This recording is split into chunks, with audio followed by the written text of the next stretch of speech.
প্রথমেই আমাদের পশ্চিমবঙ্গের মাননীয় মুখ্যমন্ত্রীকে অত্যন্ত সাধুবাদ জানাই।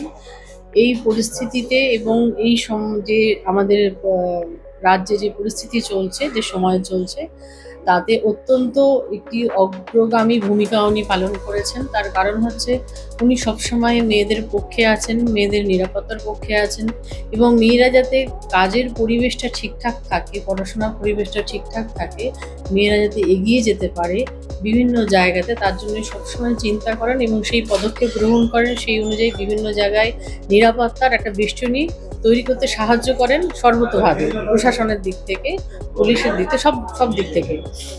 তো বর্তমানে কিছু বিচ্ছিন্ন ঘটনা ঘটে গেছে, যদিও এটা অনভিপ্রেত, এবং সেই জায়গায় দাঁড়িয়ে একজন মহিলা ডাক্তার, যিনি সর্বক্ষণ তার বেশিরভাগ সময়টা একটা জায়গায় দেন, বাড়ির মতন একটা আলাদা, বলতে পারে এটা একটা আলাদা হোম।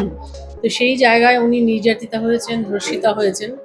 যারা এই কাণ্ডে যুক্ত আছেন বা আরও আগামী দিনে যারা এরকম ধরনের কাজে যুক্ত থাকবেন, তাদের প্রতি যাতে কড়া ব্যবস্থা নেওয়া হয় এবং সঙ্গে সঙ্গে এবং ইমিডিয়েট যাতে এটি কার্যে পর্যবসিত হয়, তার জন্য উনি আগামীকাল একটি বিল এনেছিলেন বিধানসভায়, যেটা অপরাজিত ধর্ষক বিরোধী বিল।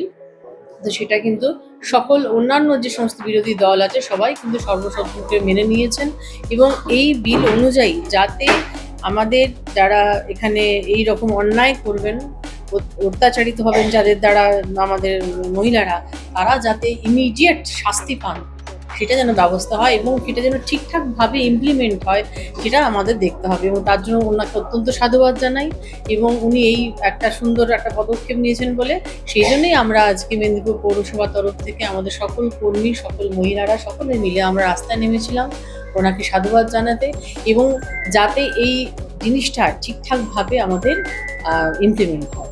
ধন্যবাদ। ডক্টর চন্দ্রনী দাস, 23 নম্বর ওয়ার্ড কাউন্সিলর।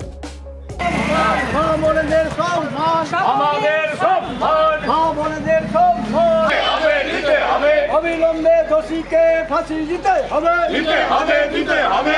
বোনেদের সম্মান, আমাদের সম্মান, বোনেদের সম্মান।